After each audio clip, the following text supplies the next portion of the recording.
What is good, everyone? Welcome to the Outside the Box podcast. My name is Nick Engvall, and on this podcast, I try to present to you new ways of thinking about the world of sneakers and the creativity, the opportunities, and the challenges that surround the business of footwear. My guest today connects two of her passions in a way that is amazingly inspiring to me. So I'm just excited about the conversation I just had, and I just want you to get right into it. So without further ado, I hope you enjoy this week's episode. Hey, what's good, everyone? Back with the Outside the Box podcast. My name is Nick Engvall. Today I've got a very special guest with me, Liz Beecroft, to talk about some more important things in the sneaker world. How you doing, Liz? I am good. Thank you so much for having me. This is really exciting and a really good way to end my week on a positive note. So, yeah, I'm looking forward to this conversation. Yeah, me too. Thanks for taking the time to come on with me. So I guess, before I get into the topics that everybody will want to listen to, I'm going to just own up to this being my podcast now and ask you how you became an Allen Iverson fan, because just from following you on Instagram, you might be one of the few people that has the same level of just random Allen Iverson pieces around you like I do. So how did that all happen? So I'm from Pennsylvania. I'm about an hour north of Philly is where my hometown's located. So growing up, I started playing basketball when I was probably 3 or 4. My parents got me involved in some local leagues, and the Sixers were pretty good back then. Well, when I was growing up, middle school age, they were pretty good. But, ball was life. Like, I grew up just really with dreams to be in the NBA. Not the WNBA. I wanted to be the first woman in the NBA. And, just love the Sixers. It was kind of like a natural thing in our hometown. You're a Sixers fan, an Eagles fan, Phillies fan, and Flyers for hockey. But yeah, growing up, we would go down to the games, and I was always like one of the guys. I never really hung out with a lot of girls, so also by a product of that, huge Sixers fan. And AI always stuck out to me because he was just so scrappy. He was like one of those guys who, he was different. He didn't give a shit. He did what he wanted to do, and he did it well. And I think that's what always was something that I was drawn to, especially with him and playing basketball myself. I want it to be like AI on the court, off the court, any aspect of basketball that I could be like my idol. So yeah, it's always been not about MJ for me. It's always been about AI. Yeah, me too. I mean, I'm obviously from California, but he was the guy that I resonated with because he was so scrappy, and I kind of come from a lower income background, and I related to that aspect of escaping the family stuff and the struggles by getting into sports and basketball and baseball and skateboarding, whatever I could. But it's really interesting, like, too, the thing about AI for me was always, we'll get into this, I guess, in a bit, but was always more about his mental approach to everything, right? It really was like, he doesn't give a shit. Like, he's going to do what he's got to do, whether you like it or not, and I really connected with that in a lot of ways too. And I think maybe that was something that sometimes I don't feel like, and maybe this is just me being old, but I don't feel like the athletes of today have the same level of that. It's different, right? It's doing, I guess, comes across as doing something rebellious just because it's rebellious, rather than just because this is who I truly am and who I refuse to not be. But yeah, that's really interesting. So how did that become a thing for you with sneakers? Like, was that kind of how, you started to get into sneakers, and tell us a little bit about, your journey into that world? Yeah. So sneakers is a mix, like, I usually tell people a lot of the time it's because of basketball, and that's true. AI the questions were the first pair, well, one of the first pairs that I could significantly remember like going to get, and just being so excited because I felt like it was one step closer to being like my idol. And I can remember just like practicing my crossover over and over and over again, wearing the arm sleeve, the sweatbands. Like I would have my hair in braids at the time. You know, I did everything I could to be like this man. And I would tell my mom, like, I'm going to marry AI. And she's like, okay, he's only like 3 times your age, but that's fine.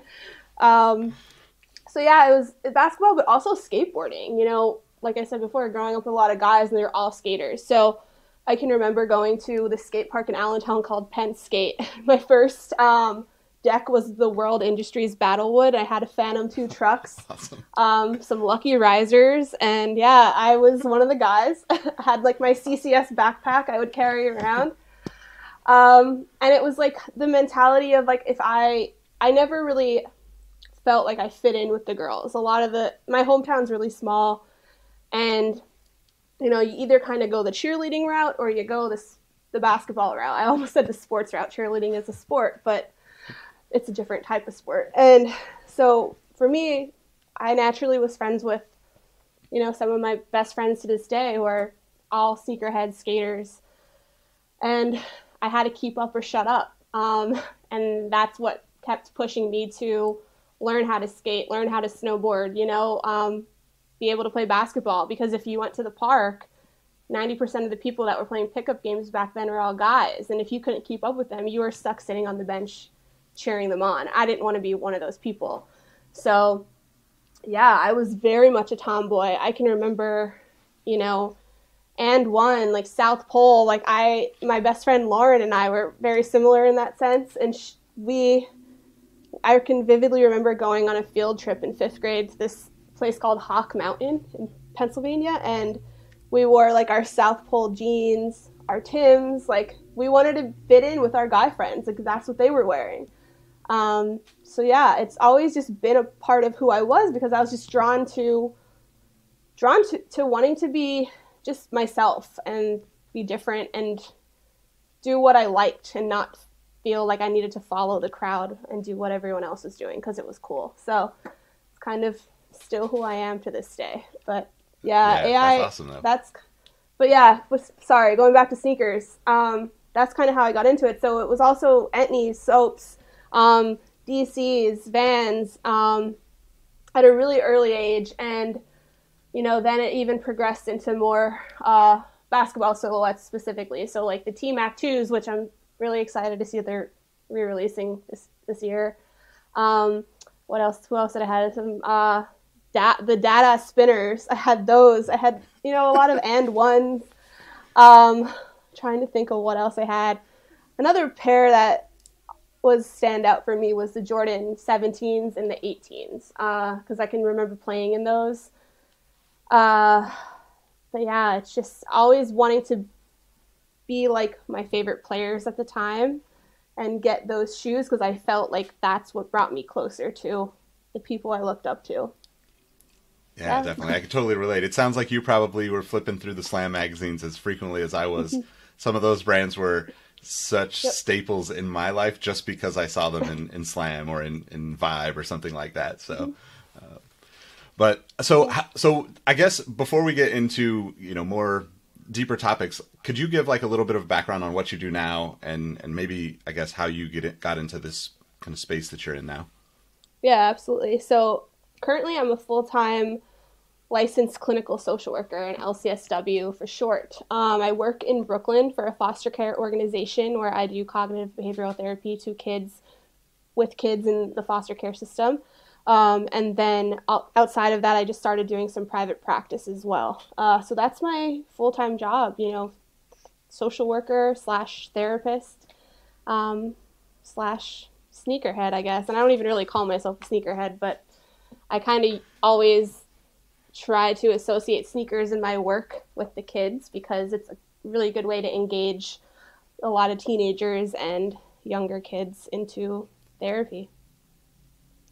Yeah, that's something that I think we could go a little bit further into, because one of the things, like I mentioned before we started recording, is I've been so lucky to be in this world. Like, I didn't know this world existed when I was a teenager, right? I didn't, until I was in my, early 20s, I didn't think I could ever do anything in sneakers because I'm not a designer or a creative type in like a visual sense, especially back then you didn't have the internet, like you didn't have Photoshop. Like, I'm fairly good with a computer, but to draw something and to like think of a designer, that was like the only job that I thought existed in the sneaker world as a teenager. So for me, sneakers has always kind of been this conduit to just connect with good people and meet new people and hear their stories. And I love hearing, I love hearing what drives people. And a lot of times it's those stories that they associate with sneakers. So what, with kids that are, that you work with now,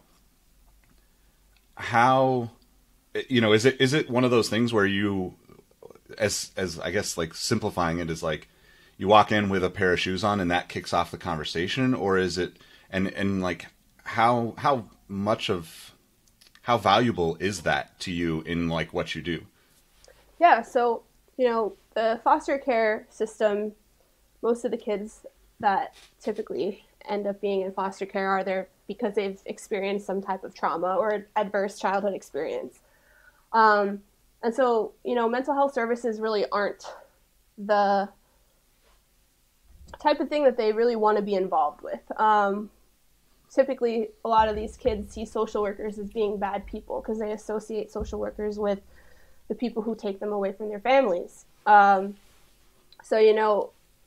I try my best to do a lot of work around breaking down those stigmas and really meeting the kids where they're at and really understanding who they are, what they're interested in, more than just like what's wrong with you. Or, our agency is trained in a model called the sanctuary model. So we have this framework that we pretty much look at every person in the world through a lens of what happened to you rather than saying like what's wrong with you. And it's good because you get to learn a lot about their stories and what makes them and what they're into, what they don't like, and all that information is super valuable because once you know what a kid likes, you can kind of incorporate that into the therapy process. And it makes that process a lot more fun for them, a lot more enjoyable, and they want to keep coming back. And then, a couple months go by and this kid's doing so much better because they are actually invested in this. They want to be taking it seriously. They want to come every week for a session. So sneakers for sure are one of those because, I wear whatever the hell I want to work, and I'm not a good role model for my interns that I supervise because like I've definitely worn this hoodie to work and it's probably not okay. But luckily I have a lot of really amazing colleagues who understand what I do outside of my job, and they're okay with it, and they know that the kids enjoy just talking about this kind of stuff. So yeah, I wear sneakers, and a lot of the times the kids will be like, yo, Miss Liz, like, what do you have on? And we start talking about it, and sometimes I'll get, shoes from brands and either they're too big or I'm just not really into them. So I'll take it to work. And if a kid's doing well and we have the same shoe size or a younger kid has that size, it's like a positive reinforcement. Keep doing what you're doing. So yeah, it's a really cool way to show kids that like, there's opportunities out there. And we can make the therapy process really fun. So another thing I'll try and do sometimes is, obviously right now with COVID, it's a lot harder, but, bring colleagues or other friends that work in the industry and to teach them like what jobs are out there, what you can do. Because there's a pipeline system at times with kids in foster care where, they don't get a lot of help around what school do you want to go to or what careers can we pursue to make sure that we find a good school that, offers the degrees that you really want to be in. So it's hard. So it's a lot of like mentoring as well at times, which really doesn't fall into my job category, but by nature, it just happens. So. Yeah, for sure. I just popped into my head, so I'm going to reference it, but like I remember, it's not related to what you do necessarily, but it kind of thinking of the way that for me and for like the conversations that you have with the kids, sneakers kind of almost break down the barrier, right? They make people vulnerable in a way that I don't think a lot of people realize. And this is one of the things about Allen Iverson that has always been the like turning point in me being like a big fan to like, this is the guy that I look up to like on another level, was an interview that he did with Stephen A. Smith years ago. I can't even remember when it was. Like, this is probably, 2003 or 4 or something like that. And it was like ridiculously long. It was something that ESPN normally wouldn't do. And I remember AI, started talking about how much his mom sacrificed for him and just started crying on the interview. And to me, that was like the realest you could ever see from someone, right? Because everybody projects all of this stuff, and I'm sure you see it with the kids where it's like, they have to keep their guard up because they don't want to be hurt anymore. And, yeah. And that's something that I think is just really beautiful about, like I assumed that was something that was a part of your life and just like knowing you from a distance, but I'm really like stoked to hear that because it's just such a beautiful thing. Yeah. But I guess how like before you got into the social work, like, how, what was your path to doing that stuff? Yeah, so when I started college in 2009, I was a biology major, and I really wanted to be an orthodontist. I had braces 3 times, and my best friend Lauren, her stepdad was like the orthodontist in our area, so I, would job shadow him in high school, thought it would make me a lot of money. And then I met organic chemistry, and I hated it.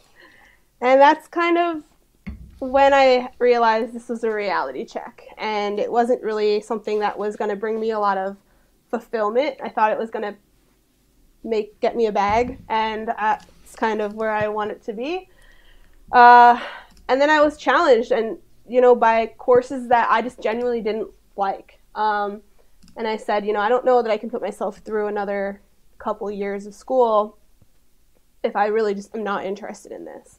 So I changed my major to psychology because I was always just interested in people, but also because when I was really young, probably from about 5th grade up until freshman year of high school, I had struggled with homesickness. Like, I could not go to any basketball camps without having panic attacks, insane anxiety. Like, I still have terrible anxiety, and like my parents would have to come to the basketball camps and get a hotel and be close by just so I could be there, because you know how it is with basketball, there's politics. Like, if you're not at the summer leagues and the camps, like, then you kind of get benched for the season.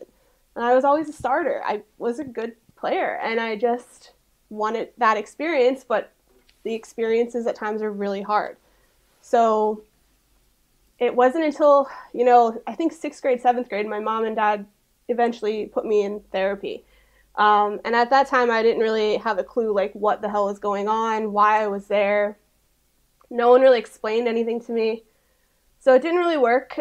Ended up getting over it, just like, which now I understand as a therapist, there's something we call a fear ladder, where, if there's something that makes you anxious or nervous, you build up to it, and you find smaller things that still make you feel that way, but you achieve those, and then you kind of go up the ladder and tackle harder and harder situations until you get to the one that you're, really anxious over.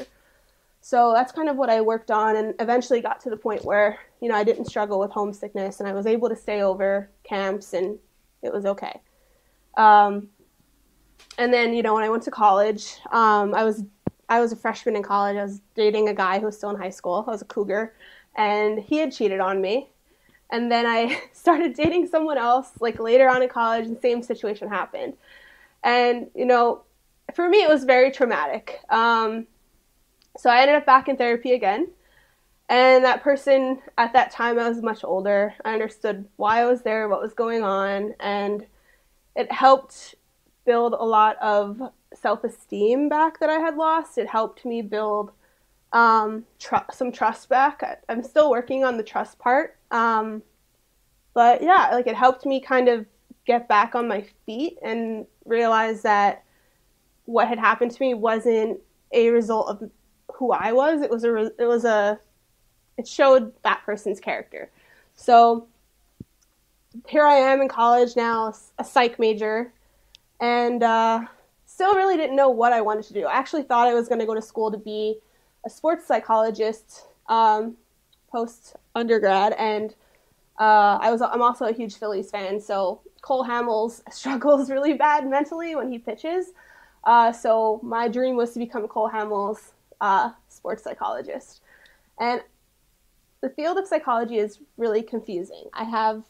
There's so many different ways you can approach it, so many different career paths you can take. And I wasn't really sure. So I graduated with my degree in psychology, and then I also have a minor in bio and healthcare studies. And I lived at home for a year. I was like, I don't know what the hell I want to do. I kind of leaned in on my advisors from college and get some opinions from them and some insight. And one of the advisors, he had told me, to pursue social work because it leaves a lot of open doors if you don't have a specific concentration that you know for sure you want to go into. So then, I worked in a couple different jobs, got some experience, and then I applied to grad school, and that's what brought me to New York. I went to NYU for my master's in social work.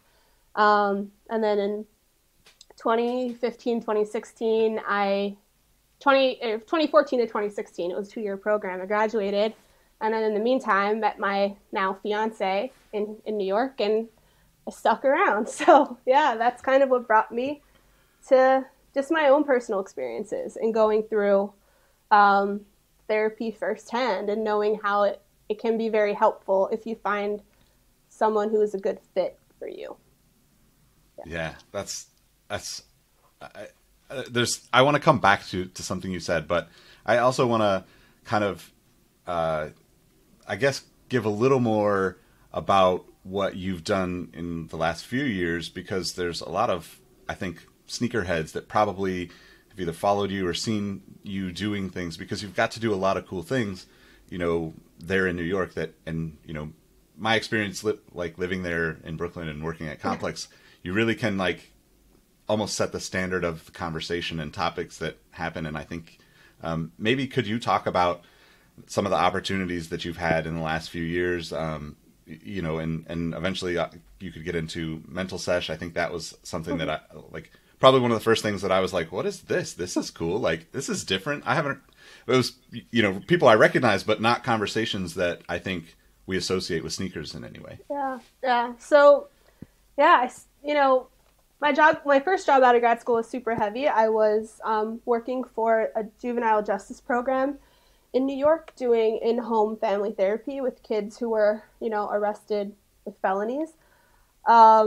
It was really taxing. I was going to court, advocating to the judges, doing a lot of different work.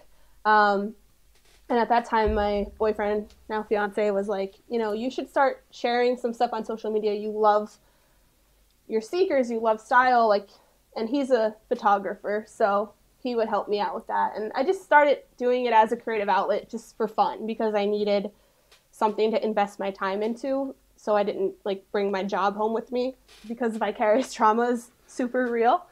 So yeah, I started doing that. And then, I think it was 2019 in May, Cultivator, which is Nike by You Workshop, and I forget the name that they were before Cultivator. But anyway, they had posted on their Instagram that they were looking for New York-based creatives. And I knew of them because Megan Wilson had designed some silhouettes with them in the past. So I applied. And it was really if you were to design a Nike shoe, what would your shoe be about? And so I was I would talk about mental health. That's what I do. And it's kind of my way of merging my two worlds into one. So lo and behold, I got accepted. And the process was really quick. It was 2 months long, but ended up being able to design the In My Feels 270 React with them. And it did really well. And it was really fun because I was able to really share resources. That's my biggest thing when mental health is involved in any type of project I work on, is sharing resources, educating the community, and giving back. So yeah, I did that. I was able to speak on the Business of Hype podcast with Jeff Staple because he had bought my shoe. And I think that was like a really cool moment. That's kind of when I was like, wow, people really believe in this message. And I felt like I was dealing with imposter syndrome for a really long time, because here I was, a social worker, trying to be like the hype bae on Instagram for a while, but I didn't really tell too many people I was like a social worker. I was just trying to be cool because that's what everyone was doing. And I kind of strayed away from who I truly am. So I actually ended up back in therapy right around that same time. And that's when my therapist was like, look, like, use this shoe and use this opportunity as a way to show your expertise and be you. And it's okay to be different. So that's kind of when I really fully embraced like who I was and what I'm about. And then, a couple months after the shoe came out, I had been in Philly visiting some friends at P's and Q's, and Bobby Hunders was there. So met him. And then a couple months later, we're, stayed in touch and we're talking, and he's like, let's do a mental health collab together. So then in May, I worked with Bobby and the Hundreds and Ben, and we put out a t-shirt, a feelings chart of all different atom bombs, like you see in the therapy offices, for mental health awareness, and donated all of those proceeds back to NAMI. And there's also a poster, that was really fun. It was a really cool project to work on. And then fast forward a couple months, this past November, partnered with Unknown, and we came out with a whole capsule collection. Their tagline is the sport of fashion, so we dubbed our collection the sport of self-care, and talked about mental health within sports and the idea of mental fitness, not just physical fitness, because to be a good player you also have to work on your mental game.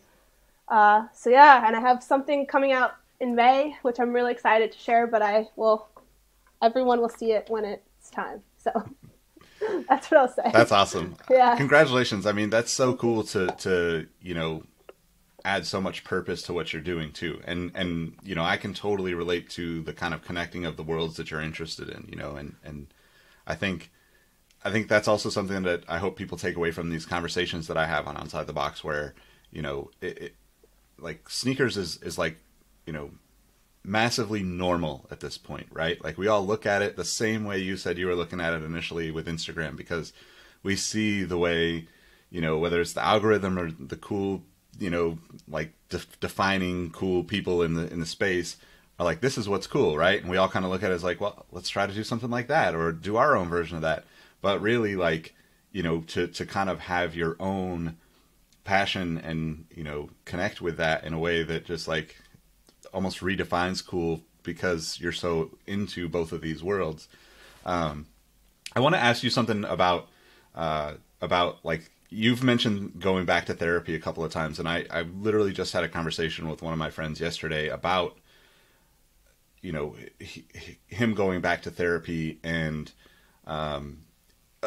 just like the political climate and all this stuff. Like, a lot of us have families that we don't necessarily get to talk to in a real way.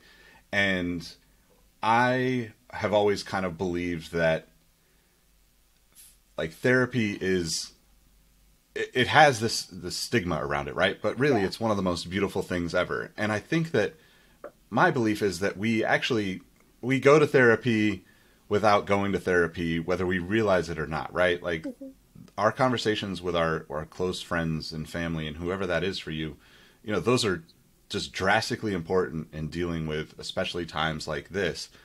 But are there ways that you think that people could, I guess, benefit or maybe become better allies for others to deal with those mental health challenges in a way that, like, doesn't come across as like demeaning or challenging? Because a lot of times when you start to talk about therapy or to talk about mental health, people get defensive as if you're attacking them, saying that they have a problem, right? And that's not, like, 99% of the time that's not the case, right? Like, if you are around bad people like that, you already know they're bad people, right? Deep down or right out front. But are there any tips that you could share that might help people just kind of be more open to these conversations, or even just be more open to, thinking about having these conversations with their friends and family and coworkers and stuff? Yeah, absolutely. I think, one of the biggest messages that I would say is to just really work on the way you think about mental health in general. Um, because part of the stigma that prevents people from going to therapy is thinking that if you go to therapy, there's something wrong with you, or that, you're not mentally okay. And, that's the one thing I want to debunk right now is that therapy is just a form of self care. Like, if you were trying to get into shape and you had to go to the gym, like, you don't just go to the gym when you feel like you want to have muscles or when you want to lose weight. Like, you have to go consistently because it's what helps your body transform. So therapy is exactly the same idea where it helps your mind transform. It helps you grow as a person and helps change the way you see the world around you to, ease any of those stressors that you experience in life. So really therapy is a practice. And that's the biggest thing. But what I would say too is like when talking to a friend about therapy is, really meeting them where they're at, whether that be feeling like you want to open up and share some of your own personal struggles, normalizing that we all go through those weird stressors and we all have those emotions and we feel all those feelings that we don't like to feel. That's 100% normal and it's part of being a human being. So, it's really just normalizing the idea that therapy doesn't mean, or taking care of your mental health doesn't mean that there's something wrong with you. It just means that you should really prioritize it and it's okay to prioritize.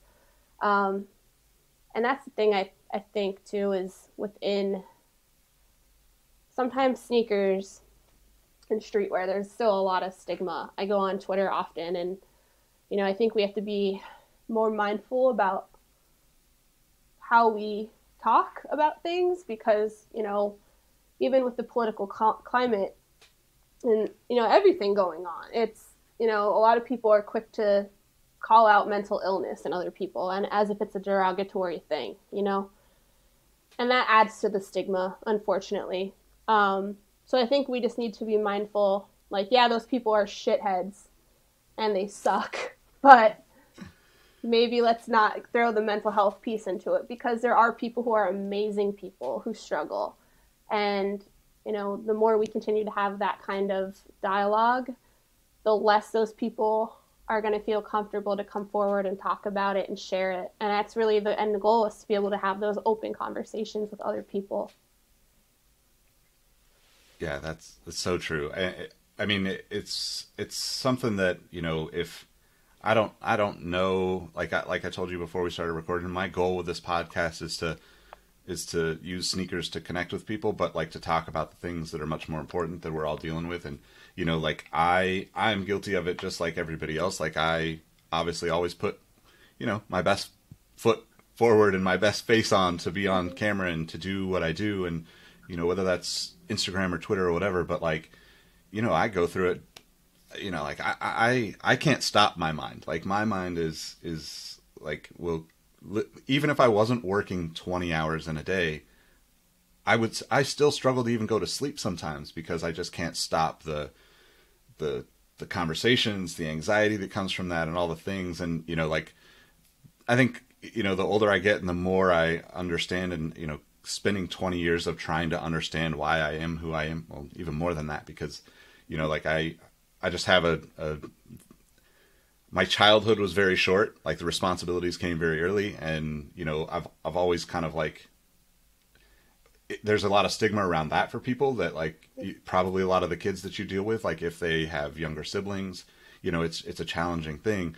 But I also look at it and think like, my experience and my values are shaped by that too. And being able to get to a point where I understand that is completely different than being mad about it, in my teenage years. Right. So, one of the things that you said, a little bit before was about the stress that comes from, being a part of the basketball kind of system and having to travel and, having to be a part of all those summer leagues in order to play.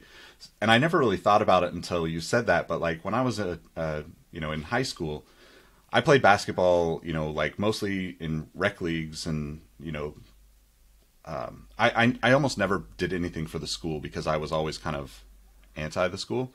But I also had an experience my freshman year of high school that made me even more anti the, the corporate world and the school and all that, like stick it to the man attitude, because the end of my freshman year basketball tryouts, one of the assistant coaches pulled me to the side and basically said, you're not going to make the team because you didn't come to summer camp and you didn't come play with everybody during the summertime. But for me, my parents are divorced, split, one at that time I was living in Colorado with my mom and stepdad and siblings. My dad has been in Sacramento, California. And every summer I would go spend that time with my dad because I never got to have a real relationship with him. So I always wanted to be with him for the summer when I could. And it was really poignant at the time because it really made me think like, well, sorry for cussing, but it's like, well, fuck you guys for telling me that I have to choose you guys over having a relationship with my dad. Yeah.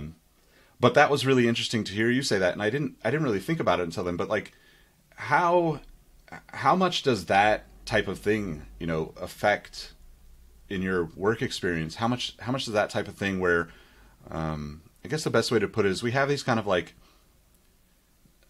unnecessary, structures, whether that's a structure of knowing or an actual like thing or, a requirement that's in place for people to be a part of this.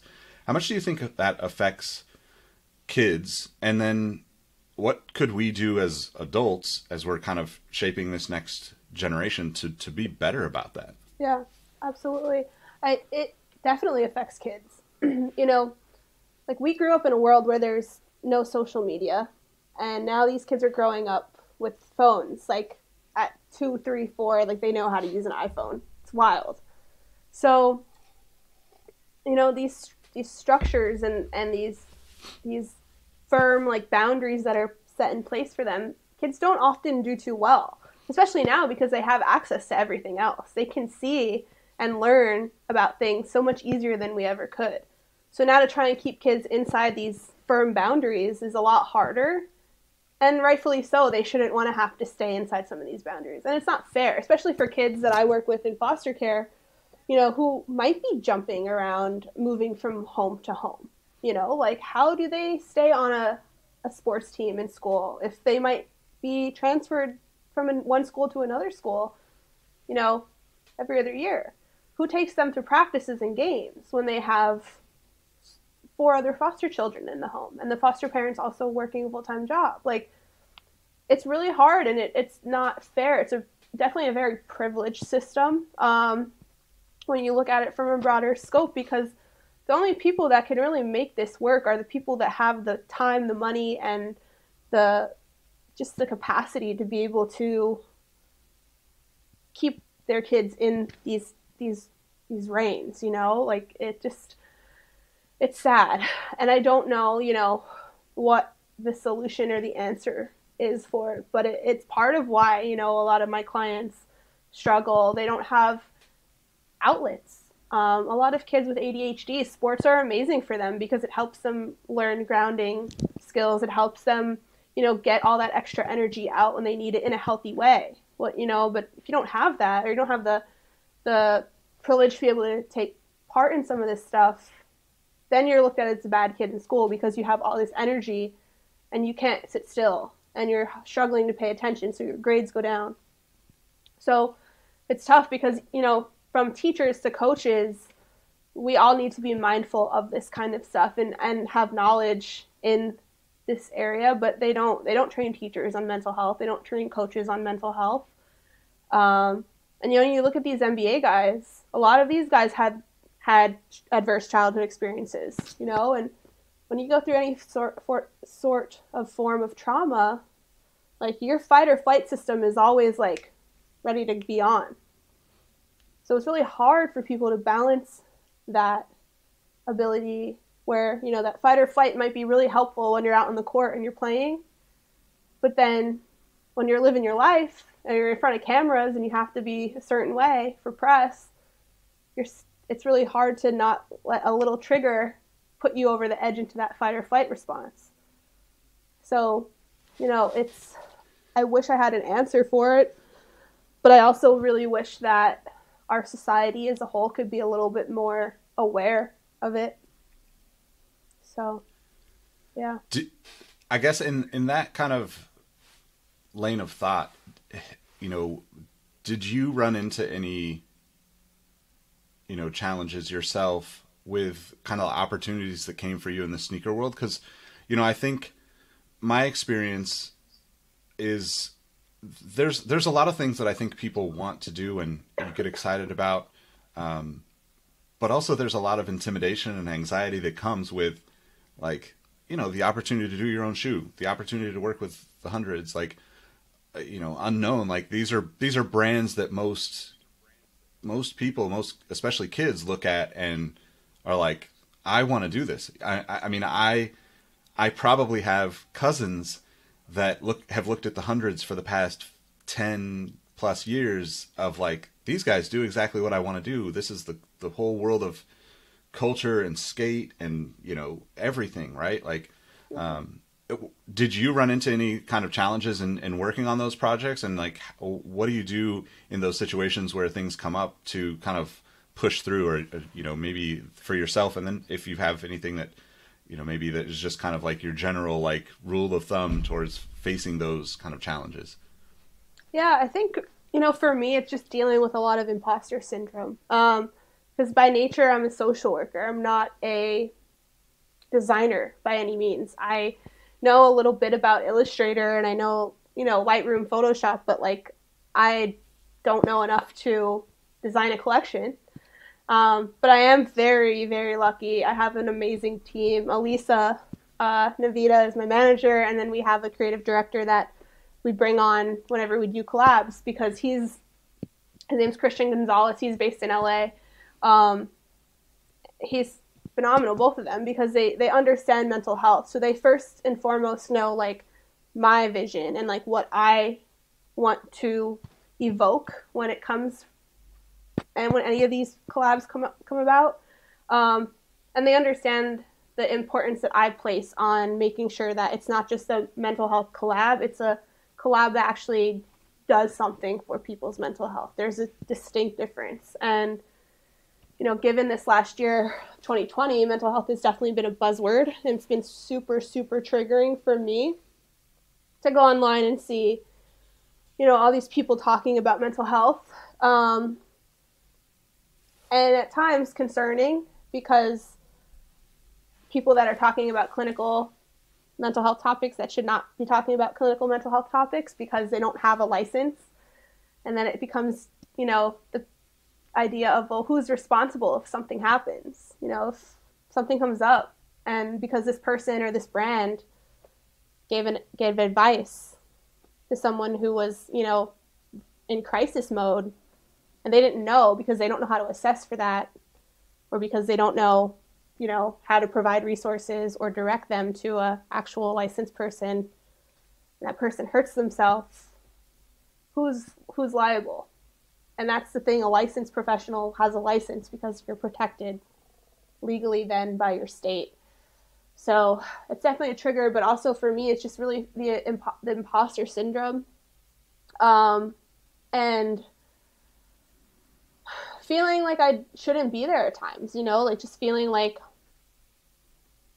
it's hard to explain. Like, I don't work in the industry by any means. So when I do get these opportunities, it's kind of like my peek in the door, and it's really cool.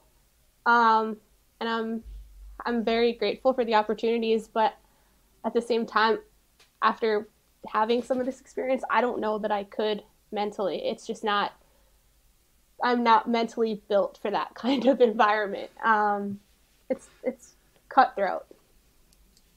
Yeah, most definitely. So I want to kind of make sure to, like, I'm going to get this stuff from you offline, and I'll put links to in the description of wherever you are consuming this to kind of learn more about this stuff. And I'm going to get that from Liz. So, like, if anybody is listening and wants to know more, or, get in touch with Liz, that will all be in the description. But, so I think too, like, the other topic that I wanted to kind of jump into. And, you mentioned like growing up, kind of being, hanging out with the guys and doing all the things with the guys. It's interesting too, because the sneaker world, the streetwear world is, I don't know how, but somehow, 30 years later in my life, it's still the same, right? Like I'm generalizing, but like we've made very little improvement in diversifying the people that get opportunities in the sneaker world. And part of what I wanted to do with this podcast is like bring my friends look and experience things completely different. Like I cannot be more thankful for my group of friends within this community and outside of the sneaker community as well. But like how did, being a woman going into those conversations, or even like, just kind of getting to that point, what were some of the challenges that you faced, and how do you, deal with those types of conversations? Because, I think this is something that to your point about mental health in 2020 being a buzzword, this is always a buzzword in the sneaker world, right? We're going to do more for women. We're going to do more to elevate, people of color in the corporate world. We talk about all these things, but then in the reality is it's 1 in 50 that we actually take an action on it. I think it's just talking points. And I don't want to get like ranty about it, but I get so frustrated by it because I feed off of learning from people that are different than me, right? Like I have a similar experience to a lot of people that we grew up in, similar neighborhoods and that kind of thing, and we can relate, but like we also have completely different experiences. So maybe you could talk about that a little bit and like your experience, and I guess like if you found challenges in that, and also I guess if it applies to your work in your social work world too as well. Yeah, for sure. I think with social work, it's predominantly a women, a female oriented field. There's very few males that work in social work. So it's a lot about this idea of code switching for me, of like when I'm at work doing social work, I'm around a lot of women. I'm around a lot of people who, for the most part, get it. They're very supportive of mental health. And then when I do the other work within sneakers, streetwear, I have to switch a code. Like my whole mentality has to shift. I have to be a little bit more assertive. I have to be a little bit more, aware of who's coming into my life and who I can trust and what reasons they're coming into my life for. And that gets exhausting, like almost having two different personalities because, within sneakers, I fear often that like I'm not being taken seriously, or that people just automatically assume I don't know what I'm talking about because I'm a female. Or, just the stupid little things of like going into a store and picking up a men's shoe and saying like, I want a size 7. They're like, oh, so then you'd be a 5.5. And I'm like, no, I want a men's 7. Like, I know what I'm doing. So like, just like little nuances like that where it just gets exhausting. And, I'm grateful that I do have the ability to kind of go back into this other realm or other world of social work at times, because it's very different communities where like a lot of the people I work with, like you could put any shoe in front of them, they'd have no clue what the significance of that shoe is. And it's kind of refreshing, to be honest. Like it's very refreshing to be around that sometimes. And then, it's like the idea of like hype culture within sneakers, like that was something that's part of why, I had to go back to therapy at the beginning, because of like it dictated who I was trying to be on social media, feeling like I have to look a certain way, dress a certain way. I got really good at ignoring trolls, and I don't read any hypebeast comments ever if I'm in an article, because I already know how toxic and negative that's going to be before I even go there. So I've gotten good at just training myself, to protect my peace. And but yeah, it sucks. Like there's so many women like that I know personally who are crushing it, who know so much, and yet like they're just getting overlooked, and it's not fair. It's just like it's infuriating at times to see, just people with like original, amazing ideas, but because of what they look like or what gender they are, not being taken seriously, and seeing opportunities maybe go to other people who are just recycling the same idea over and over again. But because it's hype and people love it and it's getting all these likes, they're getting an opportunity. So it's like hard to say, like, how do we change the narrative when we're not giving the people who can change the narrative those chances to do it? Yeah. So. Well, so you've already mentioned a couple of people who I'm going to have on the podcast at some point. Megan, Lisa, I'm specifically looking at you right now. But I'm gonna lean on you for that too, if you don't mind, to like help me connect with other people that I think, because one thing that I think we've talked about in a roundabout way, but we don't always bring to the surface in a lot of these conversations within the sneaker world and streetwear world. This comes from a conversation I actually had yesterday, and with some of the folks at CES and the panels that I was on. But the hype culture and the hype cycle don't have to be owned by the people that seem to own it right now. And that's not like a shot at anyone. It's just that we can define what cool is in a different way, in my opinion, right? Like, there's just so much opportunity to, like for me, it's like, how do we make not the buzzword of sustainability cool, but actually thinking about doing things more sustainably in our lives cool, right? And those actions. So I also think that, like, if you're listening to this, you probably understand where I come from on this. And I really hope that we can all kind of collectively look at other people, not as not just through the Instagram lens, right? Like, I think we run into that problem a lot, but like, we all know cool people that, some people don't necessarily want to be on camera and do these things and be out there with all of their stuff, but we all know people that do things that we genuinely think are cool and that we genuinely support, but we don't put enough into supporting them. So I'm hoping to kind of challenge the people that are listening and watching right now to say, like, hey, like, who are those people that deserve more of our attention? Because there are plenty of people out there that, exactly as you said, right? Like, they get overlooked because of their gender, or, there's a list of things. But I think, like, what are, obviously, like, with hype and, basketball and sneakers, like, these are all kind of common. I don't know what you would, culture is the buzzword, but like, all these things kind of have a very similar vibe to them in terms of, like, dealing with the lack of diversity, the lack of just openness to,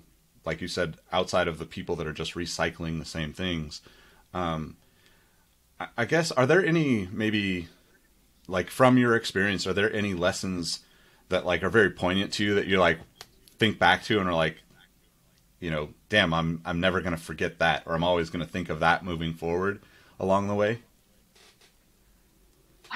I think for me, and it ties in with the whole idea of code switching, is, along with showing support to those people, also just being able to read people, and not be so giving with my time or my ideas, because there's people who sometimes just want to use you as a stepping stone, and that hurts. That's something that I really struggle with. Being a social worker, I want to help people. So if someone comes and asks me, I'm very forthcoming with information or connecting people. I would do whatever I can to help someone. But then, later down the line, I often get hurt from that stuff. So I think for me, my biggest lesson has been being less forthcoming and just trying to see like what someone's real intention is, just to protect myself and my heart, because I take things personally and I don't like it. Yeah, I totally relate to that. I think for me, like working kind of on the more of a behind the scenes, situation in this business for the last few years, and really for a long time, but like weaved in and out of like regular I'm an employee type jobs. I often see like ideas that I presented to people, 2 years later, being acted on, and I also understand that like we all have a lot of the same ideas. We all are kind of groomed to have the same ideas. That's a part of like being a society where we all look at each other on social media and think, like it doesn't take much to plant those seeds for most of us. So, but I do think that that's something that is I guess to like, I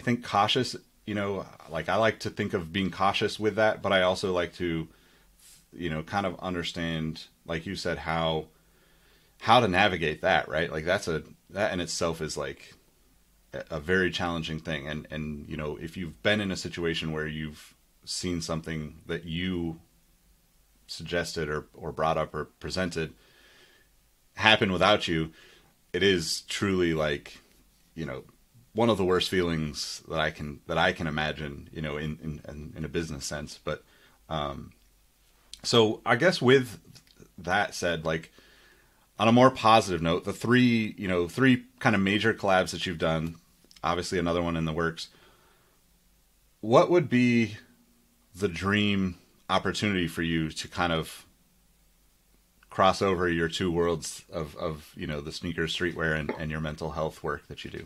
Yeah. I don't know that it's necessarily a collaboration, but what I really want to do, what my dream job is, I want to be a therapist for the NBA. I want to work within the NBA and help build their mental health initiatives out, because I know they just recently launched that with the MBPA. And I've been, I've talked to some people that work there and, about some of the obstacles and whatnot that's been happening. And I think I could bring a lot to the table. So I just am putting that out there because that's really what I want to do. I want to help those guys, or even the WNBA players, and that'd be the dream.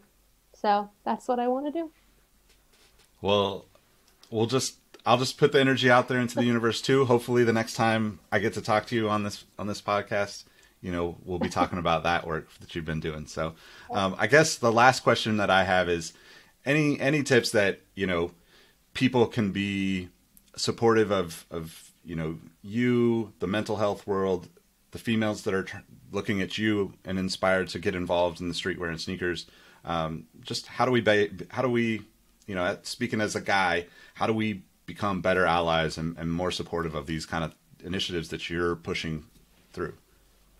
I think leading by example. So like what you're doing, having women come on this podcast is amazing. Hopefully other male-led podcasts or shows, Complex looking at you, will have some women join them to talk.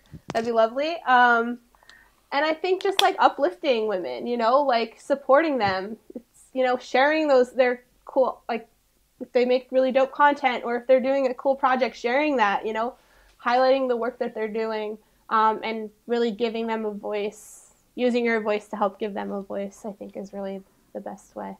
So yeah. Cool. And I guess the last thing is, how can people find you on wherever you want them to find you? I guess Instagram for now, Liz, the letter B, and then Croft. That's pretty much, my website is in progress, but I have my email and everything right now on my Instagram. So if you want to ask a question or something, please send me an email. I don't really check DMs. I intentionally try to stay off of social as much as I can. Yeah, that's great parting advice, actually. So, well, thank you for spending the time with me, Liz. It's been awesome to talk to you. You know, I know I'm going to walk away with a lot of, you know, more focus on my thoughts around this, because the stuff that we talked about was kind of, it did feel like kind of a therapy session for me, because I did get to ask about things that I didn't really think about in the past. But, you know, I'm just really appreciative of what you do, and, you know, spending the time with me. It's been awesome. So Thank you for having me and for letting me ramble about my love of Allen Iverson for a couple minutes. That's always welcome. I appreciate that probably more than most people on the planet. So, but all right. Well, make sure you give Liz a follow, and, you know, like, favorite, comment, subscribe, all those things that I'm programmed to say because I create content on the internet. But really, it doesn't matter. Just hope that you enjoy this conversation, and I hope that you take away something. And as I said before, I'm going to put links in the description wherever you're listening or watching to places that you can talk to people, find help, you know, kind of erase the stigma of this weird place we're in, where mental health is just another sustainability buzzword. So thank you all for listening, and we'll catch you on the next one. Peace.